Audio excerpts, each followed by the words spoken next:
ಎಲ್ರಿಗೂ ನಮಸ್ಕಾರ. ನಾನು ಈ ವಿಡಿಯೋದಲ್ಲಿ ಯಾವ ಇನ್ಫಾರ್ಮೇಷನ್ ಮಾಡ್ತಾ ಇದ್ದೀನಿ ಅಂತ ಆಲ್ರೆಡಿ ತಮ್ನೇಲ್ ನೋಡಿ ಗೊತ್ತಾಗಿರುತ್ತೆ. ಮೊದಲೆಲ್ಲ ಮ್ಯಾರೇಜ್ ಸರ್ಟಿಫಿಕೇಟ್ ಮಾಡಿಸ್ಕೋಬೇಕಂದ್ರೆ ಸಬ್ ರಿಜಿಸ್ಟ್ರಾರ್ ಆಫೀಸ್ಗೆ ಹೋಗಬೇಕಿತ್ತು. ಬಟ್ ಇವಾಗ ಆನ್ಲೈನಲ್ಲೇ ಮನೇಲಿ ಕೂತ್ಕೊಂಡೇ ಮಾಡ್ಬೋದು. ಅಪ್ಲಿಕೇಶನ್ ಫೀಸ್ 25 ರೂಪೀಸ್ ಅಷ್ಟೇ ಇರುತ್ತೆ. ಇದನ್ನು ನೀವು ಕಾವೇರಿ 2 ಪೋರ್ಟಲ್ಲಿ ಸಬ್ಮಿಟ್ ಮಾಡಬೇಕು. ಮತ್ತು ಇದಕ್ಕೆ ಡಾಕ್ಯುಮೆಂಟ್ಸ್ ಏನೇನು ಬೇಕಂದರೆ ಇಬ್ಬರದು ಆಧಾರ್ ಕಾರ್ಡು ಮತ್ತು ಜೊತೆಗಿರೋದು ಫೋಟೋ ಮತ್ತು ನಿಮ್ಮದು ಇನ್ವಿಟೇಷನ್ ಕಾರ್ಡ್ ಇಲ್ಲ ಅಂದರೆ ಚೌಟ್ರಿ ಬುಕ್ ಮಾಡಿರೋದು ರೆಸಿಪ್ಟು ಮತ್ತು ಇದು ಅಡ್ರೆಸ್ ಪ್ರೂಫು ಏಜ್ ಪ್ರೂಫ್ಗೆ ಯಾವ್ದಾದ್ರು ಐಡೆಂಟಿ ಕಾರ್ಡು, ಇಷ್ಟು ಡಾಕ್ಯುಮೆಂಟ್ಸ್ ರೆಡಿ ಇಟ್ಕೋಬೇಕು. ಮತ್ತು 3 ಜನದ್ದು ವಿಟ್ನೆಸ್ಗೋಸ್ಕರ ಆಧಾರ್ ಕಾರ್ಡು ಅವ್ರಿಗೆ ಅಪ್ಲೈ ಮಾಡಬೇಕಾದ್ರೇ KYC ಕೊಟ್ಟಾಗ ಅವ್ರಿಗೆ OTP ಬರುತ್ತೆ. ಸೊ ಅವ್ರು OTP ಯಾರ ತಕ್ಷಣ ಕೇಳ್ತಾರೆ, ಅವ್ರದ್ದು ಯಾರ್ದಾರು 3 ಜನದ ಆಧಾರ್ ಕಾರ್ಡ್ ರೆಡಿ ಮಾಡಿ ಇಟ್ಕೊಳ್ಳಿ. ಸೊ ಇಷ್ಟು ಡಾಕ್ಯುಮೆಂಟ್ಸ್ ಬೇಕು. ಸೊ ನಿಮಗೆ ಅದು ಹೇಗೆ ಅಪ್ಲೈ ಮಾಡೋದು ಗೊತ್ತಿಲ್ಲ ಅಂದರೆ ಯೂಟ್ಯೂಬಲ್ಲಿ ತುಂಬ ಜನ ಎಕ್ಸ್ಪ್ಲೇನ್ ಮಾಡಿದ್ದಾರೆ ನೀಟಾಗಿ ಹೇಗೆ ಅಪ್ಲೈ ಮಾಡೋದು ಅಂತ. ಅದ್ರ ಪ್ರಕಾರ ಮಾಡ್ಬೋದು. ಈಗ ಎಲ್ಲ ಅಪ್ಲೈ ಮಾಡ್ತೀರಾ, ಫೀಸೂ ಕಟ್ತೀರಾ. ಸೊ ಇದು ನಿಮಗೆ ಅಲ್ಲಿ ಓಕೆ ಆಗುತ್ತಾ, ಸಬ್ ರಿಜಿಸ್ಟ್ರಾರ್ ಸೈನ್ ಆಗುತ್ತಾ, ಮತ್ತು ನೀವು ಅದನ್ನ ಡೌನ್ಲೋಡ್ ಮಾಡ್ಕೋಬೋದಾ ಅನ್ನೋ ಕ್ವಶನ್ ಬಗ್ಗೆ ನಾನು ವಿಡಿಯೋ ಮಾಡ್ತಾ ಇರೋದು. ಆ್ಯಕ್ಚುಲಿ ನಿಮ್ಮದು ಆಯಿತು, ಫೀಸು ಆಯಿತು, ಬರುತ್ತೆ ಅಂತ ಕಾಯ್ತಿದ್ರೆ ಸೊ ನಿಮ್ದು ಯಾವುದು ನಿಯರ್ ಸಬ್ ರಿಜಿಸ್ಟ್ರ್ ಬರುತ್ತೆ ಆ ಆಫೀಸ್ಗೆ ಹೋಗೋದು. ಇವಾಗ ನಿಮ್ಮದು ಏರಿಯಾ ಎಲ್ಲಿ, ಈಗ ನೀವು ಯಾವ BBMP ಲಿಮಿಟ್ಸ್ ಇರ್ತೀರಾ ಆ ಸಬ್ ರಿಜಿಸ್ಟ್ರ್ ಆಫೀಸ್ಗೆ ಹೋಗಿರುತ್ತೆ. ಸೊ ಇವಾಗ ಆ ಸಬ್ ರಿಜಿಸ್ಟ್ರಲ್ಲಿ ಕೆಲಸ ಹೇಗೆ ಮಾಡ್ತಾರೆ, ಅವರು ಲಂಚಕ್ಕೆ ಏನಾದ್ರು ಆಸೆ ಪಡ್ತಾರಾ ಇಲ್ಲ ದುಡ್ಡೇನಾದ್ರು ಎಕ್ಸ್ಪೆಕ್ಟ್ ಮಾಡ್ತಾರಾ ಅನ್ನೋದ್ರ ಮೇಲೆ, ಅವ್ರು ಯಾವುದು ಇಲ್ಲ ಅಪ್ಲೈ ಮಾಡಿದ್ದಾರೆ ಅನ್ನೋದಾದರೆ ಓಕೆ, ಇದಕ್ಕೆಲ್ಲ ಯಾರು ದುಡ್ಡು ಕೇಳ್ತಾರೆ ಅನ್ನೋ ಥರ ಇದ್ದರೆ ನೀವೆಲ್ಲ ಅಪ್ಲೈ ಮಾಡಿರೋದು ಕರೆಕ್ಟ್ ಇದ್ದರೆ ಓಕೆ ಮಾಡಿ ನೀವು 3 or 4 ವರ್ಕಿಂಗ್ ಡೇಸಲ್ಲೇ ಡೌನ್ಲೋಡ್ ಮಾಡ್ಕೋಬೋದು. ಬಟ್ ಅವ್ರು ಏನಾದರೂ ಆ ಥರ ಎಕ್ಸ್ಪೆಕ್ಟ್ ಮಾಡ್ತಿದ್ದಾರೆ ಅನ್ನೋದಾದರೆ ಅದನ್ನ ಅಕ್ಸೆಪ್ಟೇ ಮಾಡಲ್ಲ. ಅದು ನೀವು ಹೋಗಿ ಅಲ್ಲಿ ಕುತ್ಕೊಂಡು ಎಲ್ಲ ಕೇಳಿದ್ರೆ ಆವಾಗ ಎಲ್ಲ ಚೆಕ್ ಮಾಡಿ ನಾಳೆ ಬನ್ನಿ, ಇವತ್ತು ಬನ್ನಿ, ಸರ್ವರ್ ಇಲ್ಲ ಅಂತ ಅಲಿಸ್ತಾರೆ. ಅದಕ್ಕೆ ನಾವೇನು ಮಾಡಿದ್ವಿ ಅಂದರೆ ನಮ್ಮ ಸಬ್ ರಿಜಿಸ್ಟ್ರ್ ಆಫೀಸಲ್ಲಿ ಸ್ವಲ್ಪ ದುಡ್ಡು ಎಕ್ಸ್ಪೆಕ್ಟೇಷನ್ ಮಾಡ್ತಿದ್ರು ಅನಿಸುತ್ತೆ. ಅಪ್ಲೈ ಮಾಡಿದ್ರು ಹೋಗಿದ್ವಿ, 1 ವಾರ ಆಯಿತು, ಇನ್ನೂ ಸಬ್ಮಿಟ್ನೂ ಆಗಿಲ್ಲ ಅಂತ ಹೋದ್ವಿ. ಇವತ್ತು ಸರ್ವರ್ ಇಲ್ಲ, ನಾಳೆ ಬನ್ನಿ ಅಂತ ಇದ್ರು. ಮತ್ತು ಇವಾಗ ಇದನ್ನು ಆಫ್ಲೈನಲ್ಲೂ ಮಾಡ್ಕೋಬೋದು. ಆಫ್ಲೈನಲ್ಲಿ ಮಾಡ್ಕೋಬೋದಂದರೆ ನಾವು ಅದಕ್ಕೆ ಫಸ್ಟು ಚೆಕ್ ಮಾಡೋಕ್ಕೋಸ್ಕರ ಇಲ್ಲಿ ಯಾರಾದರೂ ಮಾಡ್ತಾರಾ, ಎಷ್ಟು ಅಮೌಂಟ್ ಆಗುತ್ತೆ ಅಂತ. ಅಲ್ಲಿ ಒಬ್ಬ ಏಜೆಂಟ್ ಅಂತ ಇರ್ತಾರೆ, ಅವರು ಅಪ್ಲೈ ಮಾಡ್ತಾರಂತೆ. ಅವ್ರಿಗೆ 1700 ರೂಪೀಸು.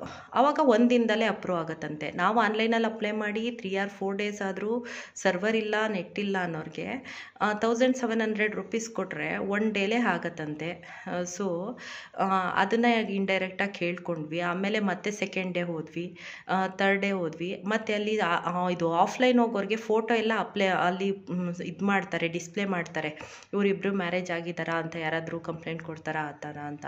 ಅಲ್ಲೆಲ್ಲ ಫೋಟೋ ಹಾಕಿರೋದು ಹೆಂಗಿದೆ ಅಂದರೆ ಇದು ಮೇಕಪ್ ಆಗಿರೋದು, ಬ್ಯಾಕ್ಗ್ರೌಂಡ್ ಏನೇನೋ ಇರೋದು. ಬಟ್ ನಮಗೆ ಮತ್ತೆ ಫೋಟೋ ಚೇಂಜ್ ಮಾಡ್ಕೊಬನ್ನಿ ಅಂತಲೂ ಕಳಿಸಿದ್ರು. ಓಕೆ ಅಂತ ನಾವು ಚೇಂಜ್ ಮಾಡಿಕೊಂಡು ಹೋದ್ವಿ. ಹಂಗಾದ್ರೂ ಮತ್ತೆ ಸರ್ವರ್ ಡೌನ್ ಇದೆ, ಅದಿದೆ ಅಂತ. ಬಟ್ ಲಾಸ್ಟ್ 3-4 ಡೇಸ್ಗೆ ನಾವು ಆದಮೇಲೆ ಲಾಸ್ಟ್ ಡೇ ಹೋಗಿ ಸಬ್ ರಿಜಿಸ್ಟರ್ಗೆ ಕಂಪ್ಲೇಂಟ್ ಮಾಡಿದ್ವಿ. ಆವಾಗ ಅವ್ರು ಕರೆದ್ಬಿಟ್ಟು ಏನಕ್ಕೆ ಇವ್ರು ಡಿಲೇ ಮಾಡ್ತಿದ್ದೀರಾ ಅಂದ್ಬಿಟ್ಟು ಮಾಡಿಸಿದ್ರು. ಸೊ ಅವಾಗ ನಾವು ಹೇಳಿದ್ವಿ, ಇಲ್ಲೇ 1700ಗಾದರೆ 1 ಡೇಗೆ ಮಾಡ್ತಾರಂತೆ, ಇದಕ್ಕಾದರೆ ಹೆಂಗೆ ಅಂತ ಕೇಳಿದ್ದಕ್ಕೆ ಹೌದಾ ಇಲ್ಲಿ ಮಾಡ್ತಾರಾ ಅಂತ ಅಂದರು. ಸೊ ಅವರು ಈ ಥರ ವಿಷಯ ಎಲ್ರಿಗೂ ಸ್ಪ್ರೆಡ್ ಆಗಬಾರ್ದು ಅಂತ ಮಾಡಿದ್ರ, ಇಲ್ಲ ಇವರು ಕೆಳಗಡೆ ಇರೋರೇ ಆ ಥರ ಎಕ್ಸ್ಪೆಕ್ಟ್ ಮಾಡಿ ಅವ್ರ ಹೈಯರ್ ಆಫೀಸರ್ ಕರೆಕ್ಟಾಗಿದ್ದಾರಾ ಅದು ಗೊತ್ತಿಲ್ಲ. ಬಟ್ ನೀವು ನಿಮ್ಮ ಸಬ್ ರಿಜಿಸ್ಟ್ರಿ ಲಿಮಿಟಲ್ಲಿ ನಿಯತ್ತಾಗಿದ್ದರೆ 3 or 4 ಡೇಸಲ್ಲಿ ಬರುತ್ತೆ. ಇಲ್ಲ ಅಂದರೆ ನೀವು ಎಷ್ಟು ಅಲ್ಲಿ ದುಡ್ಡು ಕೊಡಬೇಕಲ್ಲ, ಇಲ್ಲೇ ಮನೇಲಿ ಕುತ್ಕೊಂಡು ಮಾಡ್ಬೋದಲ್ಲ ಅಂದರೆ ಮತ್ತೆ ರಜಾ ಹಾಕಿ ಅಲ್ಕೊಂಡು ಅಲ್ಲೇ ಅದು ಸಬ್ಮಿಟು ಆಗಿಲ್ಲದೆ ಡಿಲೀಟು ಆಗಿಲ್ಲದೆ ಅಲ್ಲೇ ನಿಂತಿರತ್ತೆ. ಸೊ ಈ ಥರ ಎಲ್ಲ ಆಗುತ್ತೆ. ಅಲ್ಲಿ 1700 ರೂಪೀಸ್ ಕೊಟ್ಟರೆ ನಾವು ಹೋಗೋದು ಬೇಡವಂತೆ. ಮೊಬೈಲಲ್ಲಿ ಡೀಟೇಲ್ಸ್ ಕೊಟ್ಬಿಟ್ಟು 3 ಜನ OTP ಹೇಳೋರು ನಂಬರ್ ಕೊಟ್ಟರೆ ಅವರೇ 1 ಡೇಲೇ ನಿಮಗೆ ಸರ್ಟಿಫಿಕೇಟ್ ಸಿಗೋ ಥರ ಮಾಡ್ತಾರೆ. ಅದಲ್ಲದೆ ಹೊರ್ಗಡೆ ಬಂದುಬಿಟ್ಟು ಶಾಪ್ಗಳಲ್ಲಿ ಮ್ಯಾರೇಜ್ ಸರ್ಟಿಫಿಕೇಟ್ಗೆ ಅಪ್ಲೈ ಮಾಡ್ತೀರಾ ಅಂತ ಅವ್ರು ಕೇಳಿದ್ರೆ ಅವ್ರು 3000 ಅಂತೆ. 3000 ಯಾಕೆ ಅಂದರೆ ಅವ್ರಿಗೆ 1700, ಇವ್ರಿಗೆ 1300. ಓಕೆ, ಮ್ಯಾರೇಜ್ ಸರ್ಟಿಫಿಕೇಟ್ ಅಪ್ಲೈ ಮಾಡೋದು ಪ್ರೋಸೆಸ್ ಇದೆಯಲ್ಲ, ಆನ್ಲೈನ್ ಅಪ್ಲಿಕೇಶನ್ ಹಾಕೋದು, ಅದು ತುಂಬ ಲೆಂತಿ ಪ್ರೋಸೆಸ್ ಇದೆ.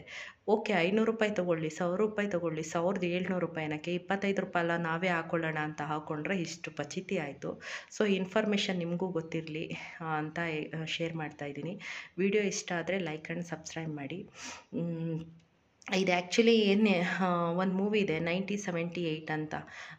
ಒಬ್ಬರು ಅವ್ರ ತಂದೆ ಸತ್ತೋಗಿದ್ದಕ್ಕೆ 2 ಲ್ಯಾಕ್ಸ್ ರುಪೀಸ್ನ ತೊಗೊಳಕ್ಕೆ ಎಷ್ಟು ಪರದಾಡಿಕೊಂಡು ಅವ್ರು ಮೂವ್ ಮಾಡ್ತಾರೆ. ನಾವು ಮಾಡಿಸ್ಕೊಡ್ತೀವಿ ಕೊಡಿ, 25% ಅಮೌಂಟ್ ಕೊಟ್ಟರೆ ಒಂದೇ ದಿನದಲ್ಲಿ ನಿಮ್ಮ ಸ್ಯಾಂಕ್ಷನ್ ಆಗೋಗಿ ಮಾಡ್ತೀವಿ, ನೀವೇ ಮಾಡೋದಾದರೆ ಒಂದು ನಾಯಿ ಹುಟ್ಟಿ ಸಾಯೋವರೆಗೂ ಆಗಲ್ಲ ಅಂತ ಒಂದು ಮೂವಿ ಇದೆ 1978 ಆ್ಯಕ್ಟ್ ಅಂತ. ಸೇಮ್ ಅದೇ ಥರನೇ ಅಲಿಸ್ತಾರೆ, ಹಾಗೆ ಆಗುತ್ತೆ. ಸೊ ನೀವು ಬೇಕಾದ್ರೆ ಮೂವಿ ನೋಡಿ. ನಿಮಗೆ ಗೌರ್ಮೆಂಟ್ ಆಫೀಸಲ್ಲಿ ಹೋದರೆ ಎಲ್ಲ ಆಫೀಸು ಅಂತ ಹೇಳೋಕ್ಕಾಗಲ್ಲ, ಒಂದೊಂದು ಆಫೀಸಲ್ಲಿ ಒಬ್ಬೊಬ್ರು ಕರೆಕ್ಟ್ ಇರ್ತಾರೆ, ಒಬ್ಬೊಬ್ರು ಇರೋಕ್ಕಾಗಲ್ಲ. ನಾನು ಎಲ್ರಿಗೂ ಹೇಳ್ತಾ ಇಲ್ಲ. ಸೊ ಯಾರು ಭ್ರಷ್ಟಾಚಾರ ಮಾಡ್ತಾರೆ, ಯಾರು ಲಂಚ ತಗೋತಾರೆ ಅವ್ರಿಗೆ ಮಾತ್ರ ಹೇಳ್ತಾ ಇರೋದು. ಸೊ ಇನ್ಫಾರ್ಮೇಷನ್ ಗೊತ್ತಿರಲಿ ಅಂತ ಹೇಳ್ತಾ ಇದ್ದೀನಿ. Thank you for watching. Like and subscribe if you like.